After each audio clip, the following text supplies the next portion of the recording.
Disney's former sweetheart, Rachel Zegler, has now turned her fury toward the company after being fired from multiple projects, a move that's reportedly costing her millions. Honestly, it's not hard to see why. Every time Zegler speaks, it feels like yet another final straw for a company already desperately trying to win back fan trust. In a way, Disney is simply reaping what they've sown, a bitter harvest of bad decisions and even worse PR. Like, these animators are on shaky ground. Yes, correct. What happened with the actor strike? Did they settle that? Is that all? This whole situation has now hit a boiling point, with even Joe Rogan weighing in. Back in August 2024, Disney released the first teaser for their live-action Snow White on YouTube. What should have been a proud moment to showcase their next big hit turned into an all-time disaster.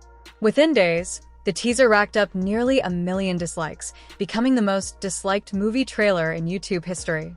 Just last week, they dropped a new trailer, and it also faced over 1 million dislikes, 720K on Disney's own channel and 400K where it was leaked before the official release. The comment section was brutal, with one user sarcastically saying, "I came here purely because I saw on Facebook that this video has over 1 million downvotes, and I wanted to be part of that community." Another comment read, "Wow, Disney, it took you $29 million, multiple rewrites, and unnecessary CGI for me to enjoy the comment section of a movie I'll never watch. Bless you." The feedback was crystal clear. Fans were furious, annoyed, and completely over Disney's push for woke agendas. So, what went wrong? Fans point to a baffling mix of casting and creative choices that felt designed to alienate the audience. For starters, instead of sticking with the beloved Seven Dwarfs, Disney decided to introduce diverse magical creatures. That move backfired hard, with actors with dwarfism publicly calling out the studio for excluding them. They accused Disney of using diversity as a buzzword while sidelining a group that's already underrepresented in Hollywood. There are actors, dwarf actors, that that dream to be in a major motion picture such as this Disney remake.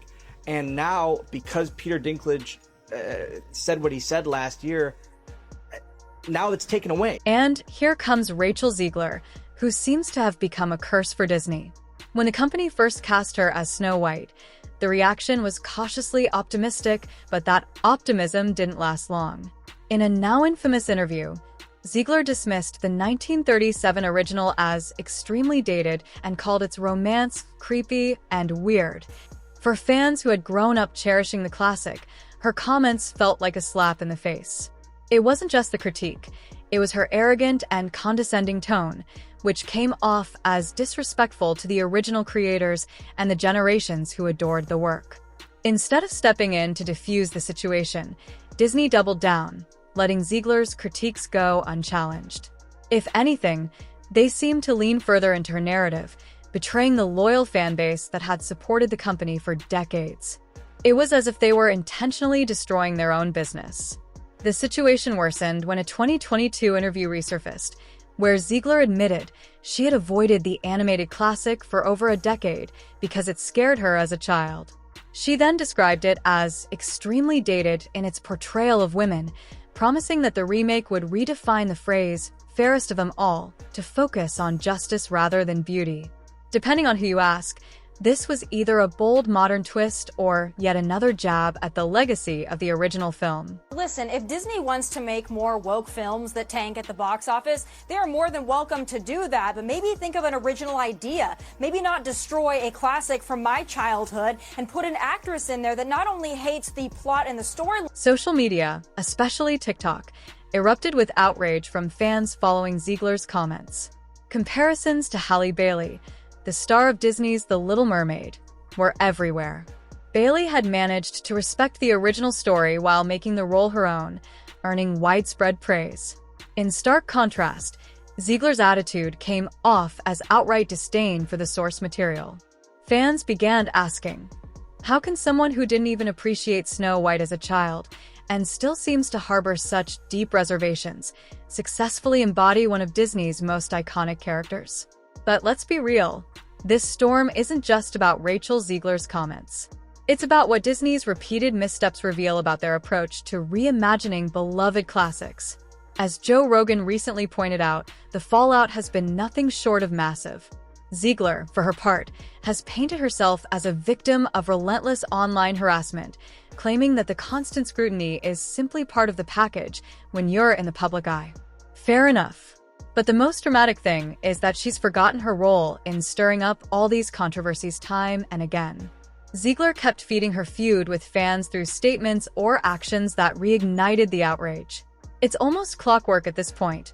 Every few weeks, she finds herself back in the hot seat, dragging the already doomed Snow White remake further into the abyss. That's one interview clip that you read the quote from, but she's gone on to talk about this film numerous times, how she once thought Snow White was creepy, she doesn't like the prince, she thinks she should get paid more because she has to wear that dress, she should get paid for streaming, for every hour she has to wear the dress. Take her infamous Instagram meltdown, for example.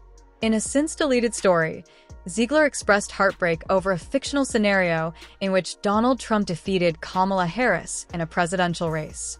She wrote, "I hope Trump voters, Trump supporters, and Trump himself never know peace." That's a bold statement, to say the least, and it didn't sit well with a significant portion of the public. Critics labeled her comments as unhinged, while others outright called her a liability for Disney. Then came her open criticism of Elon Musk, urging fans to abandon Twitter entirely, get off Elon's app, she posted. This only ignited more hate and estranged even more audiences. For some, her outspokenness is a refreshing display of authenticity, but for others, it's just another reason why she seems ill-suited to lead a family-friendly Disney project. But let's not stop at her political commentary. Zegler has a history of stirring the pot even in lighter moments. Remember her dramatic reading of Britney Spears' tweets during the singer's very public feud with her sister? While Zegler likely thought she was being playful, fans of Spears found the act tone-deaf, especially given the gravity of the hashtag Free Britney movement. Then, we had the 2022 Academy Awards controversy, where Zegler took to social media to express her frustration about not being invited, despite starring in West Side Story, a film that earned 7 nominations, including Best Picture. While some sympathized, others criticized her approach, pointing out that plenty of actors have faced similar snubs without airing their grievances so publicly. It wasn't the lack of an invitation that raised eyebrows. It was the way she handled it, which many found unprofessional. Simply put, Zegler has become one of the most hated female actresses in Hollywood due to her destructive behavior towards Snow White. Fans and critics alike are still wondering whether Disney can afford to stick by her or if they'll eventually have to cut ties. Speaking of Disney, their attempts to salvage the Snow White project have been equally disastrous. They recently dropped a new trailer, only to pull it down shortly after, sparking even more speculation. It's as if they're stuck in a never-ending cycle of self-sabotage. Leaked set photos from 2022 didn't help matters, showing a reimagining of the Seven Dwarfs, swapping out actors with dwarfism for a diverse group of performers of varying heights and body types. While Disney claimed they consulted with the dwarfism community to avoid perpetuating stereotypes, the damage was already done. Critics accused the studio of pandering to political correctness, and fans felt like yet another beloved element of the original story had been stripped away. But you don't have to disparage men in the process. You don't have to call Prince Charming a stalker. You don't have to say that you could just eliminate him from the whole movie. I mean, there is a space where you can have strong females and strong males. It's called the real world, or, at least some places it still exists. At this point, many are openly rooting for the evil queen rather than Snow White. Some even argue that the villain looks more compelling than the film's protagonist, which isn't exactly a great look for Disney. Even former Imagineers have chimed in, suggesting the studio should skip a theatrical release altogether and drop the film directly on Disney Plus to minimize the backlash. Then there's Joe Rogan's take, which, unsurprisingly, cuts right to the point. It might be better for Disney to just release this on Disney Plus and avoid the backlash. He said this on a recent podcast episode. Bold words, but honestly, they might not be far off the mark. With negativity surrounding the film only growing, the idea of a traditional box office release is looking more and more like a gamble Disney can't afford to take. Let us know in the comments below what you think about this clash between fans and Disney. Remember to subscribe for more videos with the latest updates on woke Snow White. See you in the next one. And if you have any ideas for videos, please let us know. We would love to hear from you.